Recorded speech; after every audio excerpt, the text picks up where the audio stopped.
Баршаңызға сәлем. Сіздермен бірге дәрігер невропатолог Ақжарқын Сейтқазықызы. Бүгін сіздермен фибрилді тырысулар туралы сөйлесетін боламыз. Не үшін пайда болады? Және қандай тексеру әдістері керек, қалай емдейміз. Алдымен мен каналыма тіркеліп, каналда активтіліктеріңізді білдіріп отсаңыздар, мен канал дамуына үлкен үлес қосасыздар.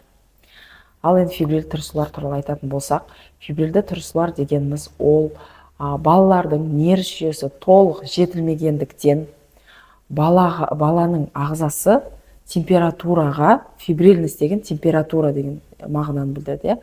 Фибрильді температураға жаңағыдай судорога ретінде реакция береді, тырысу ретінде реакция береді. Бұл тырысулар көбінесе нерв жүйесі толық жетіледі ғой, 5-7 жасқа дейін. Сол уақытта өз бетінше қойып кетеді.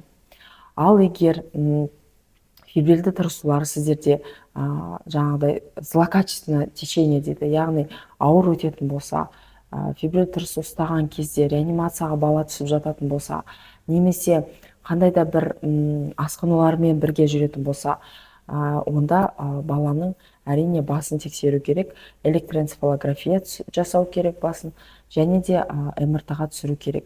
Балада миында қандай да бір структурный патология бар ма, эпилепсиялық очагтары бар ма, соның барлығын осы екі зерттеу әдісі арқылы анықтауға болады.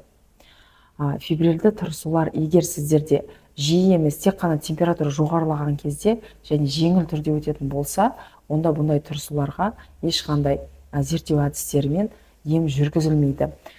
Біз тек қана баланың осы фибрилді тырысуды қайталанбас үшін сіздер профилактикалық шаралар жасайсыздар. Ол қандай шаралар?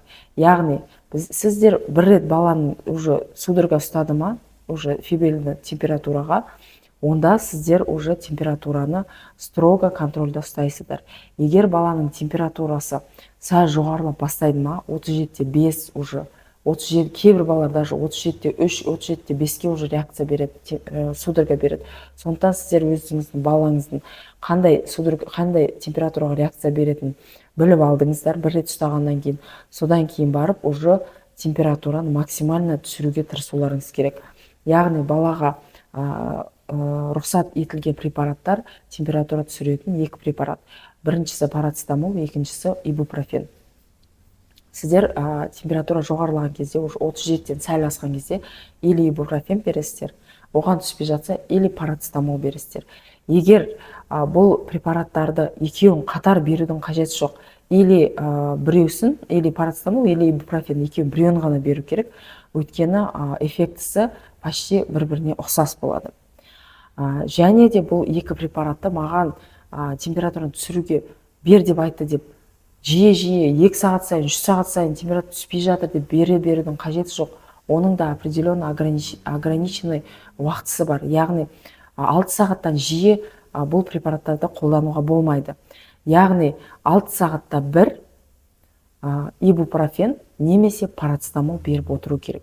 Егер ибупрофен қазіргі инфекциялар бұл дәрі-дәрмектерге де түспей жатады температура, ондай моментте баланы түгелімен шешіндіреміз. Шешіндіріп, бір простыняға жатқызамыз. Сөйтіп полностью растирание жасап отырамыз. Сөйтіп баланы максималь температурасын түсіресіздер. Егер температурасын түсіретін болсаңыздар, бұл тырысулар қайталанбайды. Және де бұл ауру кезіндегі жаңағыдай профилактика. Енді ауырмастың алдын алу керек. Яғни баланың иммунитетін көтеру керек. Оны сіздер қалай көтересіздер? Алдымен баланың анализдерін тапсырасыздар. Егер балада қандай да бір дефицит болатын болса, анемия, немесе қандай да бір витамин жеткіліксіздігі, микроэлемент жеткіліксіздігі болатын болса, баланың иммунитеті төмен болады. Иммунитет төмен бала жиі ауырады. Жиі ауырғаннан кейін жиі температура жоғарылайды. Жиі температура жоғарылағаннан кейін фибрилді судорог қайтадан ұстау қаупі жоғары болады. Сондықтан сіздер, егер сіздерде балаларыңызда фибрилді тырысу ұстады ма, онда анализ тапсырыңыздар.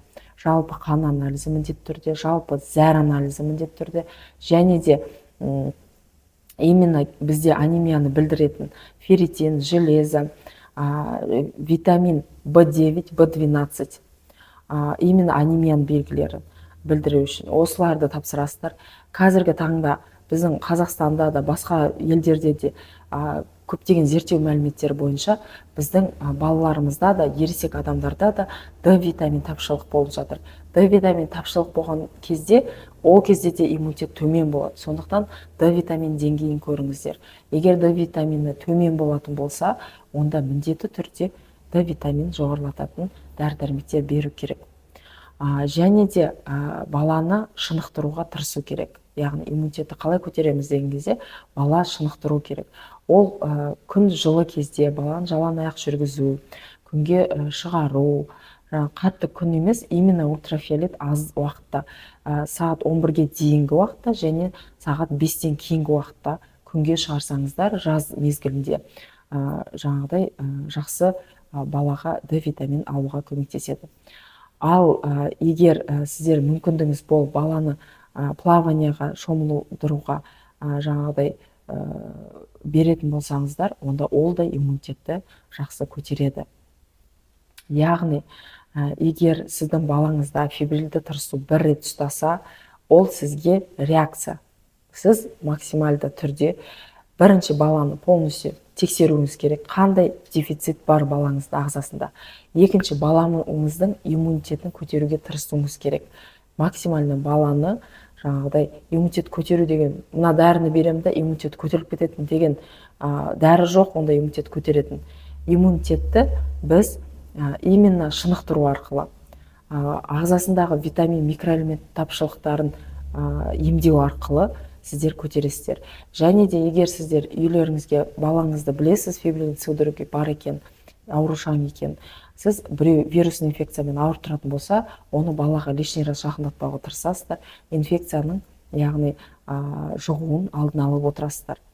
То есть инфекциялы аурумен ауырып тұрған адамға лишний раз жақындатпауға тырысасыздар.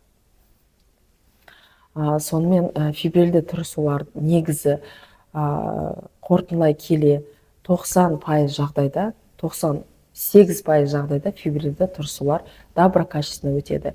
Яғни 5-7 жасқа келген кезде бұл тырысулар өз бетінше жойылып кетеді. Ал егер оның ішінде, конечно, 2%, 3% тырысулар болады, олар жаңағыдай эпилепсияның жаңағыдай салдары болуы мүмкін.